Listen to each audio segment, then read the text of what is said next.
Abra sua Bíblia em João, capítulo 2. Capítulo 2 do Evangelho de João. João é o quarto evangelho sinótico, né? Mateus, Marcos, Lucas e João. Capítulo 2, a partir do versículo 1. 3 dias depois, houve um casamento em Caná da Galileia, e a mãe de Jesus estava ali. Jesus também foi convidado com seus discípulos para o casamento. Versículo 3. Tendo acabado o vinho, a mãe de Jesus lhe disse: eles não têm mais vinho. Mas Jesus respondeu: por que a senhora está me dizendo isso? Ainda não é chegada a minha hora. Então ela falou aos serventes: façam tudo o que ele disser. Estavam ali 6 potes de pedra que os judeus usavam para as purificações, e em cada um cabiam cerca de 100 litros. Jesus lhes disse: encham de água esses potes. E eles os encheram totalmente. Versículo 8. Então lhes disse: agora tirem um pouco e levem ao responsável pela festa. Eles o fizeram. Quando o responsável pela festa provou a água transformada em vinho, ele não sabia de onde tinha vindo, por mais que os serventes que haviam tirado a água soubessem. Chamou o noivo e lhe disse: todos costumam servir primeiro o vinho bom, e quando já beberam muito, servem o vinho inferior. Você, porém, guardou o melhor vinho até agora. Assim, em Caná da Galileia, Jesus deu início a seus sinais. Ele manifestou a sua glória, e os seus discípulos creram nele. Depois disso, ele foi a Cafarnaum com sua mãe, seus irmãos e seus discípulos, e ficaram ali não muitos dias. Vamos orar? Curva sua cabeça, fecha teus olhos. Ora comigo. Querido Deus, amado Pai, em nome de Jesus, nos aquietamos agora na tua presença, Senhor. Eu te peço em nome do teu Filho Jesus, que tu fales aos nossos corações, Jesus. Fala, Pai. Abba, Pai. Fala com a tua igreja, porque a tua igreja quer te ouvir. Em nome de Jesus. Amém. Eu estou intitulando essa mensagem de O Milagre Profético. É isso mesmo. O milagre profético. A missão de Jesus se inicia em uma festa de casamento. Obrigado, pastora. A objetividade ou objetivo da presença de Jesus, juntamente com seus discípulos, sua mãe, traria alegria, exultação, gozo e satisfação. Isso mesmo.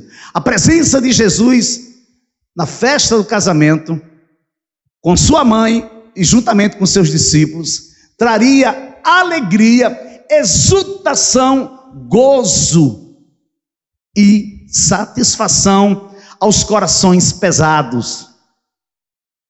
Sendo assim, Jesus começa a sua missão com uma ação de generosidade real, na prática, bem ali, diante dos olhos dos convidados, diante dos olhos de todos que se encontravam ali, reunidos naquela festa para se alegrarem com os noivos.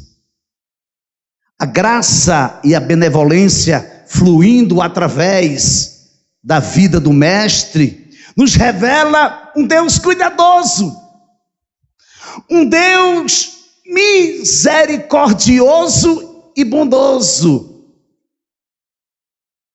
Um Deus que olha para os mínimos detalhes da vida dos seus filhos.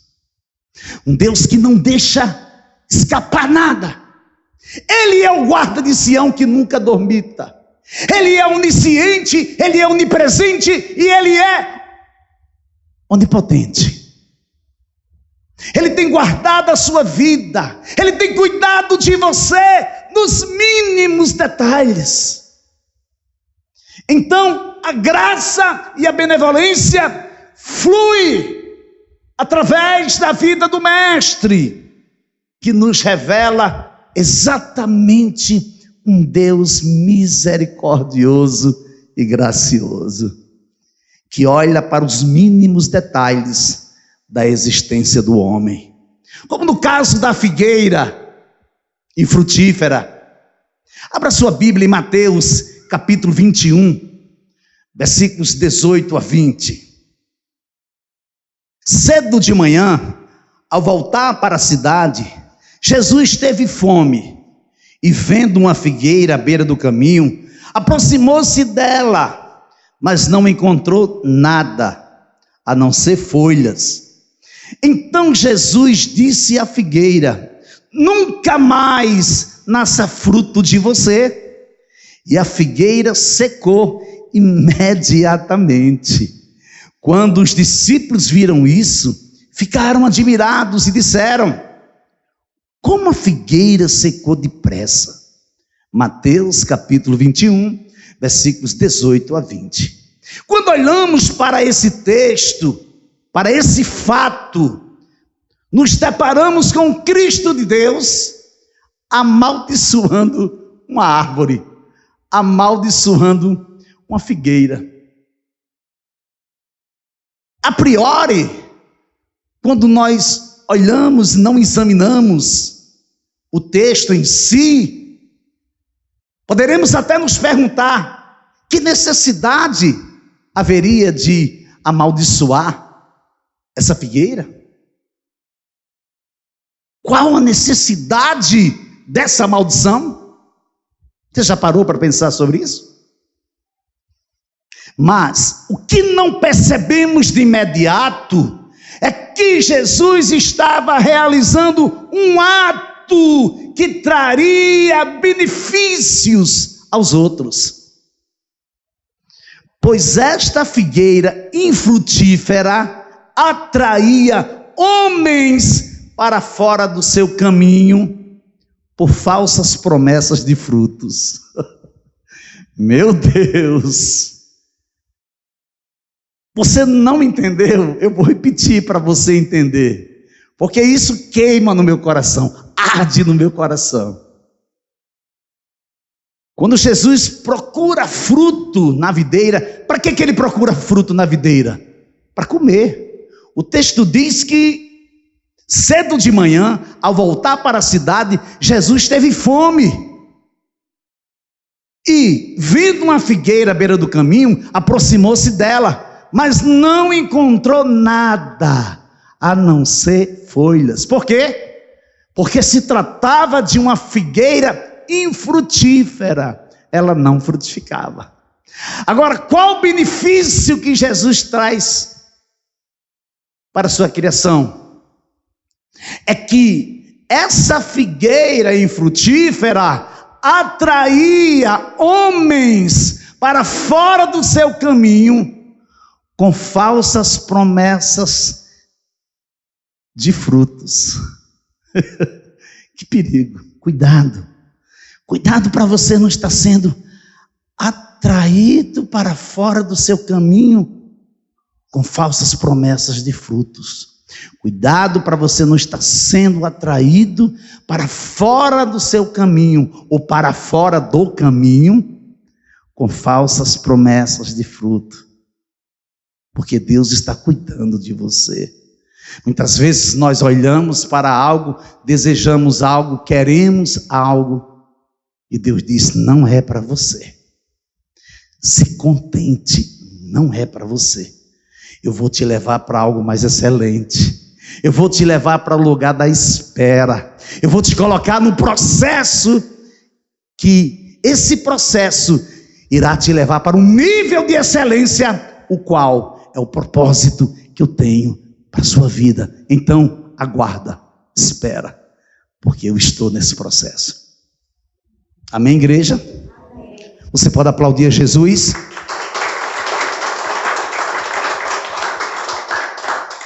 Então, ao tirar os homens dos seus caminhos e levá-los para uma falsa promessa de frutos, geraria dores, ansiedades e decepções para os viajantes famintos, cansados, enfraquecidos.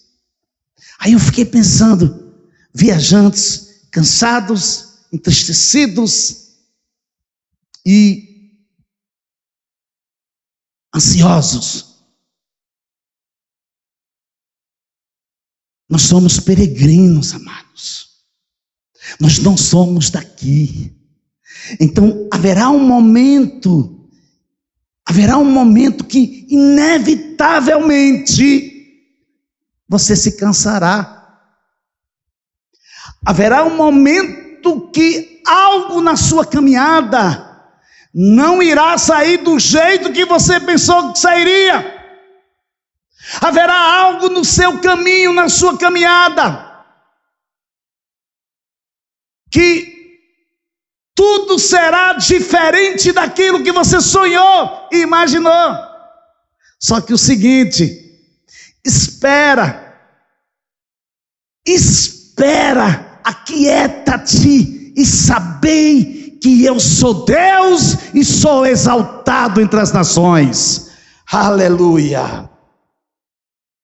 Porém, ao contrário disso, nós como igreja devemos alimentar homens e mulheres que andam famintas com o fruto da videira. Por isso é que o propósito do coração de Deus é que frutifiquemos. Precisamos frutificar, igreja. Precisamos alimentar o faminto. Precisamos alimentar aquele que está sedento. Precisamos estender a mão àquele que está caído. Precisamos ser homens e mulheres compassivos e misericordiosos, para que nós possamos um dia sermos conhecidos como discípulos de Jesus. Nisto é glorificado meu Pai, que vocês deem muito fruto, e assim mostrarão que são meus discípulos. Como o Pai me amou, também eu amei vocês. Permaneçam no meu amor. Evangelho de João, capítulo 15, versículos 8 e 9. Amados, permita-me falar-lhe uma coisa nesta noite, tá? Haverá um dia em que o Cordeiro, o Santo Cordeiro de Deus que tira o pecado do mundo, ficará irado. Por quê? Porque ele foi traspassado, porque ele foi humilhado, porque ele foi moído, porque ele foi levado ao matadouro como um cordeiro para ser tosquiado e não abriu a boca. Mas haverá um dia, não esqueça disso, haverá um dia que ele ficará irado. Como juiz, ele condenará os ímpios, ele condenará o mundo de iniquidade. Mas, por enquanto esse dia não chegar, ele é para todos nós misericordioso, amoroso, gracioso, bondoso e generoso. Amém? Então, o tema dessa mensagem é o milagre profético. E a primeira parte desta mensagem é o último vestígio do paraíso. Diga comigo assim: o último Não, diga alto, diga o último vestígio do paraíso. Então veja aí, João capítulo 2, deixa a sua Bíblia aberta no Evangelho de João, tá? Evangelho de João capítulo 2, versículo 1 e 2. 3 dias depois, houve um casamento em Caná da Galileia, e a mãe de Jesus estava ali. Jesus também foi convidado com seus discípulos para o casamento. Esse rápido retorno de Jesus à Galileia não foi marcada pelo seu ministério público, mas envolveu um incidente que produziu o aprofundamento da confiança dos seus discípulos em Jesus. Eu vou repetir para você. Quando Jesus volta, em pouco tempo ele volta para Galileia, e a sua mãe, o texto não se refere ao nome da mãe dele. O texto não diz, sua mãe Maria foi convidada. Não, o texto diz, a sua mãe foi convidada, e Jesus também foi convidado com os discípulos. Então veja bem, quando Jesus vai ao casamento em Caná da Galileia, acontece um incidente. Qual o incidente que aconteceu? O vinho acaba. Simplesmente o vinho acaba. Mas Jesus está ali, na festa. Você já pensou?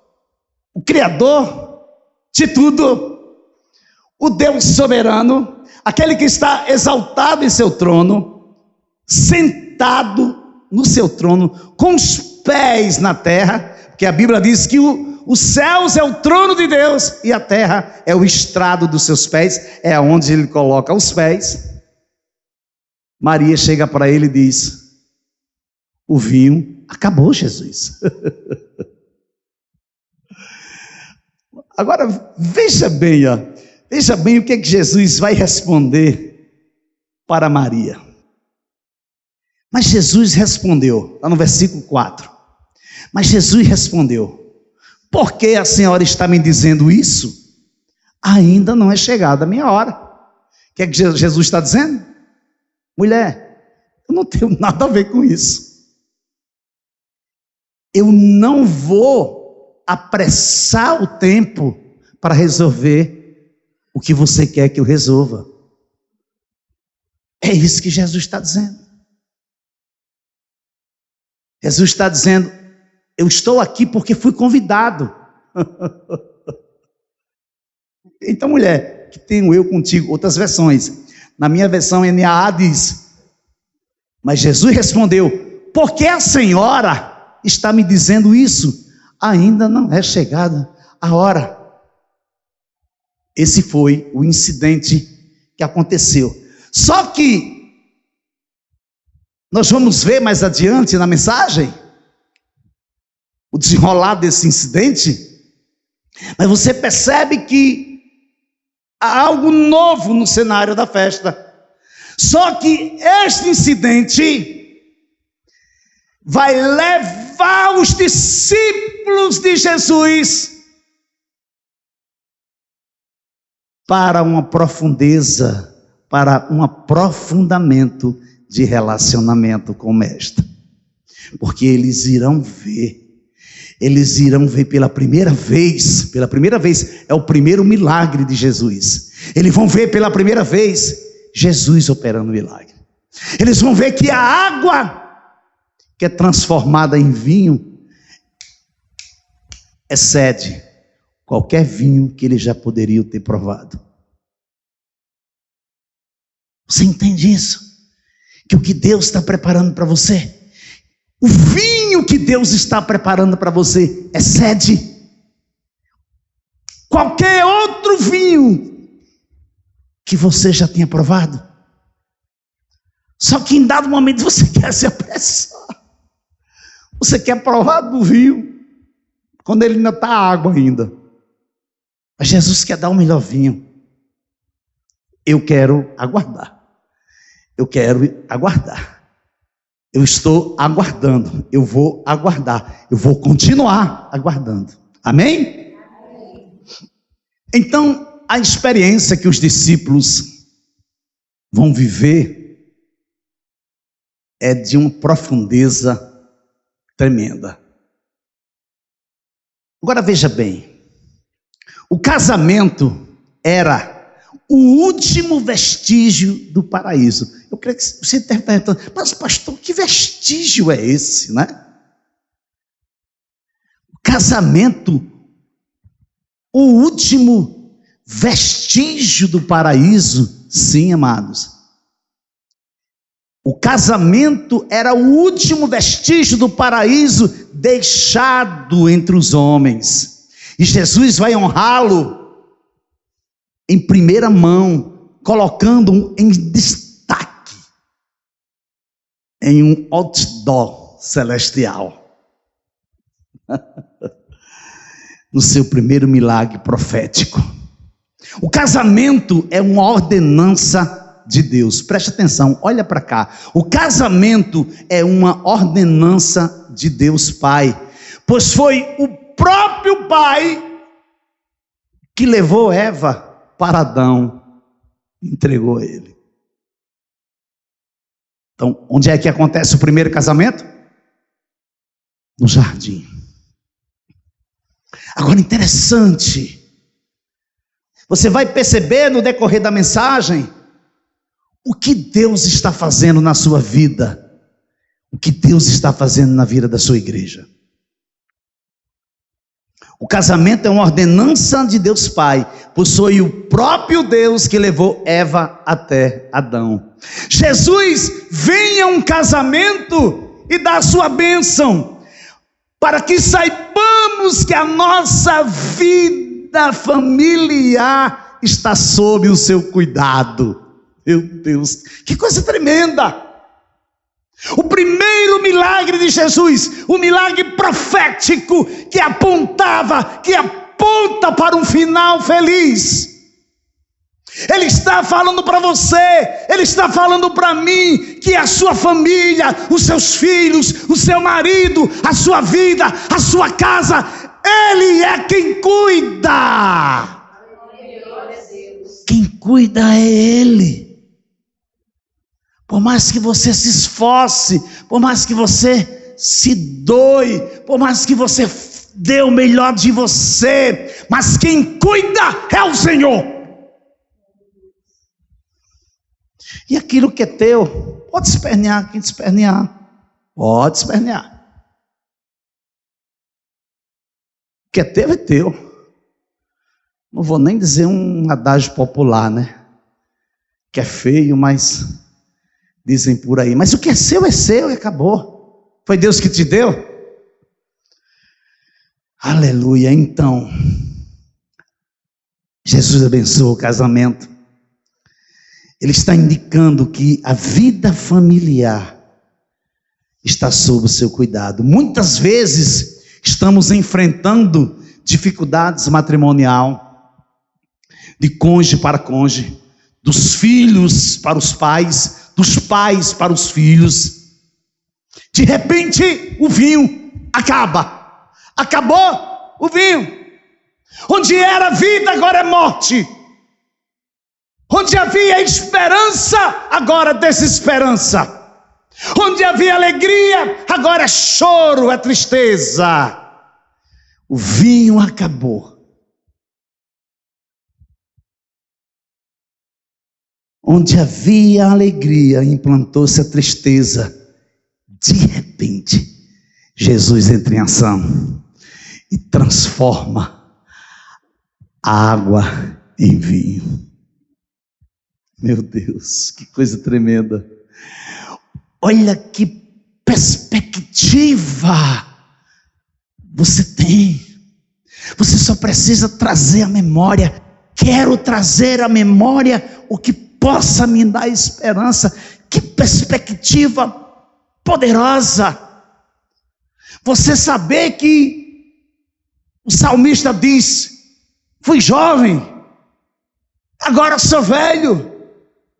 Nunca vi um justo e a sua descendência mendigar o pão. Isso não quer dizer que você não vai passar por momentos de provações. Isso não quer dizer que você não vai passar por momentos atribulados, por intempéries, por momentos adversos. Não. A certeza que você tem que ter é que você tem um pastor que nunca te faltará, um pastor que tem cuidado de você, um pastor que tem andado com você, um pastor que tem te alimentado, um pastor que tem te dado forças e tem te dado visão para você entender que é Ele que está no controle de tudo. Aleluia, Jesus. Então muitas vezes estamos nesse tempo de tribulação e a tristeza implantada. Jesus entra em ação e transforma a água da sua vida em vinho. A tristeza e dores em alegria, a desarmonia em harmonia, a desesperança em esperança de fé. Pense comigo, pensa comigo, ó. Se houvesse vinho suficiente, o que era que tinha acontecido? Se houvesse vinho suficiente na festa, não haveria nenhuma necessidade de Jesus realizar o milagre. Por quê? Porque o vinho não teria acabado, amados. Agora veja bem, o primeiro milagre profético é para que eles pudessem experimentar e saborear o puro e melhor vinho. O que eu aprendo com tudo isso? Que depende do nível da minha necessidade e do meu comprometimento de entrega, para que a minha oração e o meu clamor me conduzam a Deus.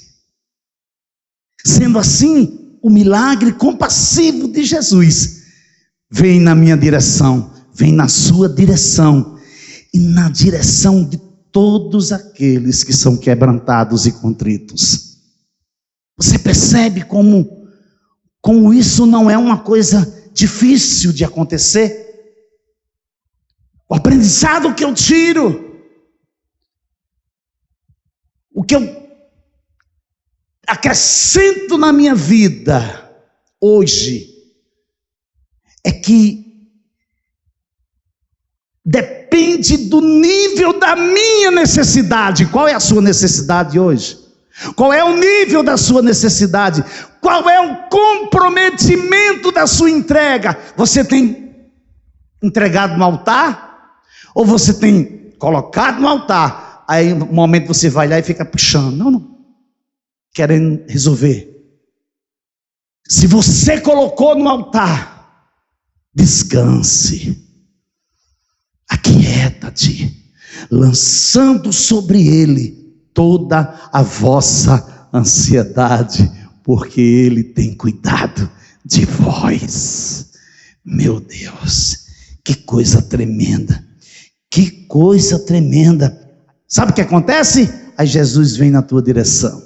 Sacrifício agradável a Deus é o espírito quebrantado, coração quebrantado e contrito não desprezarás, ó Deus. Salmo 51, versículo 17. Eu quero te dizer, no dia que se chama hoje, olha para cá, eu quero te dizer no dia que se chama hoje, é hoje.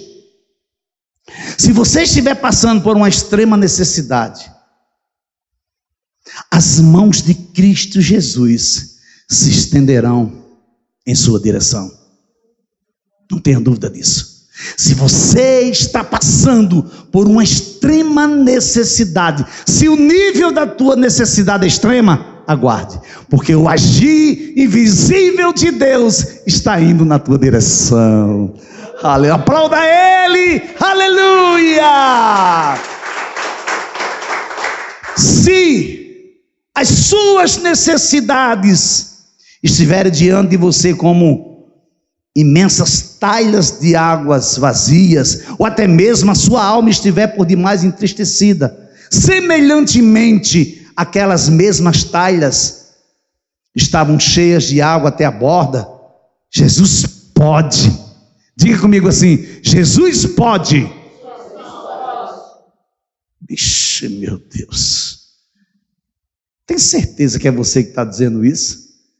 Jesus pode. Ah, agora eu ouvi a sua voz.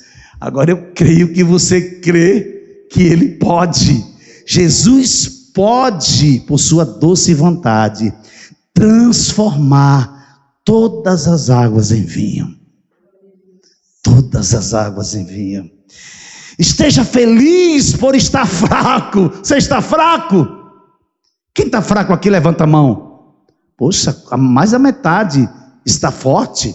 Eu estou fraco. Quem estiver fraco, levante a mão. Esteja feliz por estar fraco, para que o poder de Deus repouse sobre você.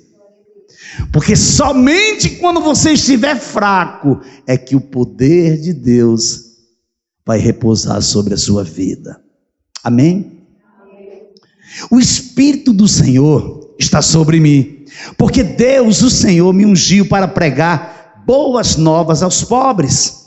Enviou-me a curar os quebrantados de coração, a proclamar a libertação aos cativos e a pôr em liberdade os algemados, a apregoar o ano aceitável do Senhor, o dia da vingança do nosso Deus, a consolar todos os que choram e por sobre os que choram em Sião, uma coroa em vez de cinzas, óleo de alegria em vez de pranto, manto de louvor em vez de espírito angustiado. Eles serão chamados carvalhos de justiça, plantados pelo Senhor para a sua glória. Isaías 61, versículos de 1 a 3. Segunda parte da mensagem. Deus continua atuando em sua criação. Você sabia? Estamos em 2023. 2023 está findando. Hoje é dia 10 de dezembro do ano 2023. Deus continua atuando em sua criação. Veja aí, João capítulo 2, versículo 3 a 8. Tendo acabado o vinho, a mãe de Jesus lhe disse: eles não têm mais vinho. Jesus respondeu: por que a senhora está me dizendo isso? Ainda não é chegada a minha hora.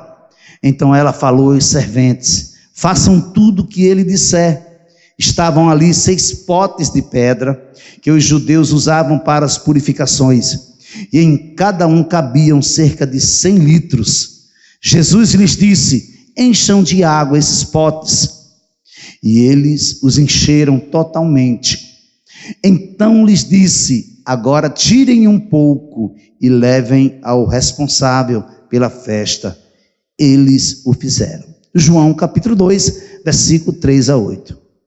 Que nesta noite, em especial esta noite, possamos ver e crer na revelação de Deus através de seu Filho Jesus Cristo. E nesta noite você possa sair daqui crendo que talvez você esteja olhando para o lado errado. Talvez você esteja maximizando o seu problema. Talvez você esteja colocando dificuldades ao chegar do outro lado, aonde você precisa chegar. Mas que nesta noite, em especial nesta noite, você possa ver e crer na revelação de Deus em Jesus Cristo. Crer é o verbo essencial aqui. Crer. Você crê? Você crê? Amém. Os sinais miraculosos ou milagrosos são essencialmente escolhidos por Deus pelo poder que Ele tem de evocar a fé. Você sabe o que é evocar a fé? É os milagres de Deus tem o poder de chamar para fora a evidência da sua fé. Os milagres de Deus têm o poder de reproduzir em sua mente lembranças de uma imaginação de possibilidade, de existência ao inexistente. Isso é milagres, amados. Então, quando Deus vem na tua direção para fazer o que você não pode fazer e que ninguém pode fazer por você, isso é milagre. E quando Ele libera esses sinais para você, Ele está dizendo: eu vou trazer para fora, eu vou trazer à existência o desejo do teu coração, eu vou fazer o que você não pode fazer, eu vou realizar o que você não pode realizar, porque eu sou o teu Deus. Eu te pego pela tua mão direita e te digo: não temas, porque eu sou contigo. Quando passares pelas águas, elas não te submergirão. Quando passares pelo fogo, nenhuma chama arderá em ti. Eu sou o teu Deus. Elas não te submergirão. Não, nenhuma chama arderá em ti. Então, quando você coloca a sua fé em ação, quando o veículo da sua fé é o amor, pode crer, pode esperar que coisas que você tinha pedido a Deus, coisas que você sonhava, você tinha até esquecido, mas vem assim, pega uma pluma, não precisa você fazer esforço, você só tem que crer. Creia, saia desta noite aqui vendo a sua fé. É vendo a sua fé. Não estou mandando você ver a evidência da fé, não, porque se você for procurar ver o que está acontecendo, você vai se frustrar, porque você não precisa ver, você precisa crer. E se você crer, vai acontecer. Agora, não vai acontecer do jeito que você quer, vai acontecer do jeito que Deus quer, e no tempo que Ele quer, porque você é o servo e Ele é o Deus. Então não adianta, não tem escapatória. Não vai acontecer do jeito que você quer, vai acontecer do jeito que Ele quer. Mas do jeito que Ele quer é bom, é perfeito e é agradável. Então, a melhor solução é se aquietar e deixar Ele cumprir o que Ele tem para cumprir na sua vida. Amém? Você crê nisso? Você pode aplaudir a Jesus? Oda Ele! Aleluia! Oh Deus poderoso! Então veja bem, os milagres, os sinais miraculosos são evidências de que Deus continua atuando em sua criação. E que não se trata de um mero engenheiro de manutenção. Não se trata de um engenheiro que fez um palácio, que fez um edifício lindo e de tempo em tempo ele tem que dar manutenção. Não se trata disso, não. Claro que se trata do arquiteto divino, mas se trata que ele está caminhando com a sua criação. Se trata que cada passo que você dá e que você, mesmo sem entender, você se submete, você alegra o coração dele.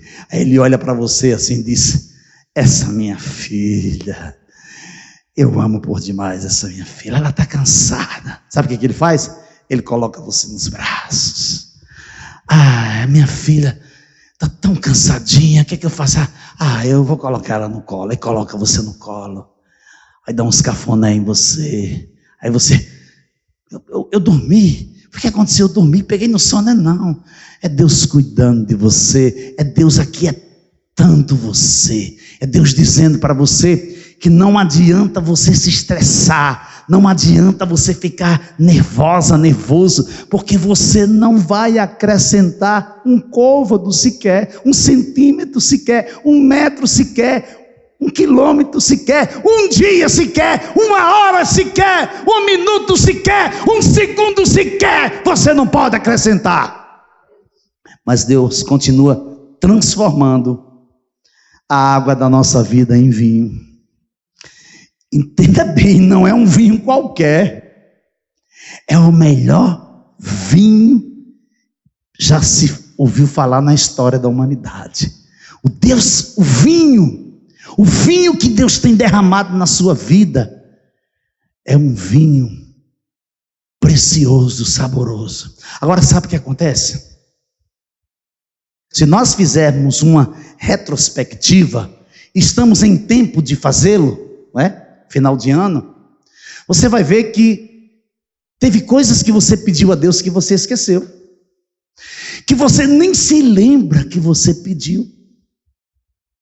E se eu disser para você que aquilo que você não se lembra, mas que você pediu a Deus, está chegando.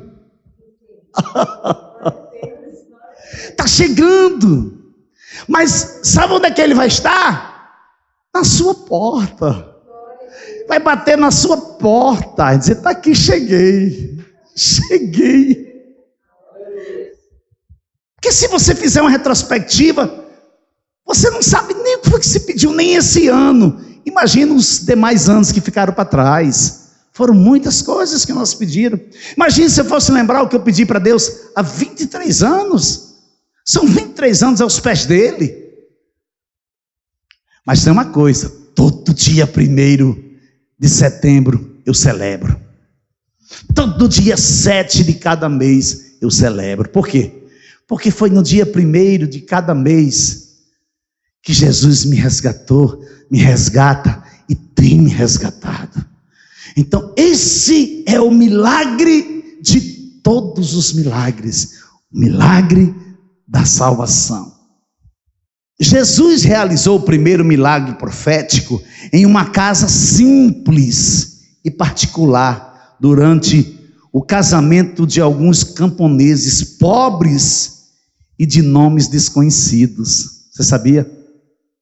Esses noivos, possivelmente, eles eram pobres, eram camponeses humildes e que não tinham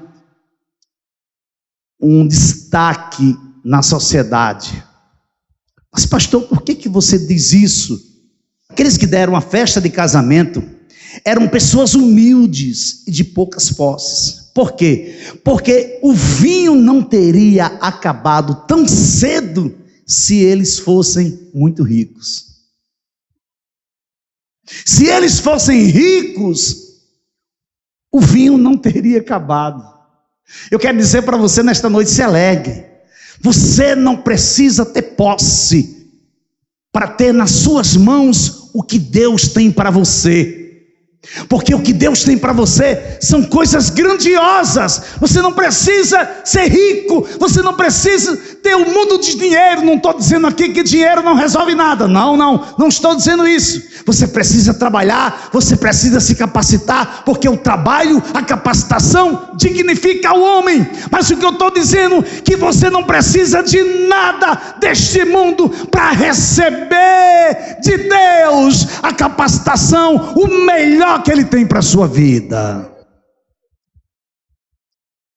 Oh Deus, que coisa poderosa, que Deus poderoso. No casamento, Jesus não multiplicou o pão. Eita Jesus, olha para cá, hoje eu quero você olhando para cá, por favor, olhe para cá, olha. No casamento, Jesus não multiplicou o pão, mas Ele lidou com algo de requinte, alegrando o coração dos convidados. Ele não multiplicou o pão, mas Ele vai lidar com algo de requinte, com algo precioso, que vai alegrar, exultar, encher, transbordar de alegria o coração dos convidados daquele casamento. Quando Jesus alimentou as multidões no deserto, Ele poderia ter dado a cada um deles um pouco de pão para que não passasse necessidade. Poderia ou não? Vou perguntar de novo. Quando Jesus alimentou as multidões no deserto, ele poderia ter dado a cada um deles um pouco de pão para que não passassem fome. Amém? Porém, mas não foi isso que aconteceu, amados. Jesus nunca faz coisas de uma maneira miserável. Pare de sofrer. Tire isso do seu coração. Jesus nunca faz qualquer que seja, qualquer coisa que ele fizer na sua vida, na sua família, na vida dos seus filhos, na vida da sua igreja, nunca e jamais Jesus fará algo miserável. Jesus só faz algo abundante. Ele te deu uma vida abundante. Ele te deu uma vida de verdade, para que você pudesse viver com Ele por toda a eternidade. No entanto, Jesus adicionou peixe para dar um sabor ao pão. Meu Deus! Jesus cria o homem, ou seja, Deus Pai, Filho e Espírito Santo. Façamos a indicação da Trindade. Façamos o homem a nossa imagem e a nossa semelhança. Façamos homem e mulher. Façamos. Porém, ele vai criar o homem do pó. Ele vai soprar nas narinas desse homem. E esse homem agora se encontra sendo o único homem da espécie, o primeiro homem da criação de Deus. O que é que ele faz? Ele acrescenta a mulher para dar sabor à vida do homem. Meu Deus, é tremendo. É tremendo. Eita Jesus! Deus Pai, na pessoa de Jesus Cristo, não nos dá apenas existência, mas nos dá uma existência feliz, que é verdadeira vida nele. Ele não dá aos homens apenas o suficiente para viver, para suas necessidades, mas Deus nos dá de um grau muito mais elevado, em abundância e em plena satisfação. Conclusão. João capítulo 2, versículos 9 ao 12. Quando o responsável pela festa provou a água transformada em vinho, ele não sabia de onde tinha vindo. Por mais que os serventes que haviam tirado a água soubessem, chamou o noivo e lhe disse: todos costumam servir primeiro o vinho bom, e, quando já beberam muito, servem o vinho inferior. Você, porém, guardou o melhor vinho até agora. Assim, em Caná da Galileia, Jesus deu início a seus sinais. Ele manifestou a sua glória, e os seus discípulos creram nele. Depois disso, ele foi a Cafarnaum com sua mãe, seus irmãos e seus discípulos, e ficaram ali não muitos dias. O primeiro milagre de Jesus foi profético. Diga assim, profético. Diga, o primeiro milagre de Jesus foi profético. Ele inicia os seus sinais em um casamento. Isso quer dizer que Jesus está nos convidando e nos preparando para o grande banquete, para uma grande festa. Se prepare, porque a festa está chegando. No jardim do Éden, o próprio Deus se encarrega de realizar o casamento de Adão e Eva. No início do seu ministério, Jesus dá continuidade à obra do Pai, abençoando o casamento em Caná da Galileia. E tudo terminará com todos os santos. Tudo se encerrará. Tudo terá um fim aqui nesta terra.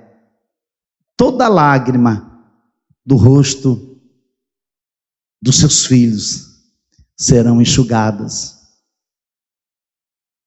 E todos os santos participarão das bodas do Cordeiro. Nosso Senhor vai celebrar um casamento entre Ele e a sua igreja.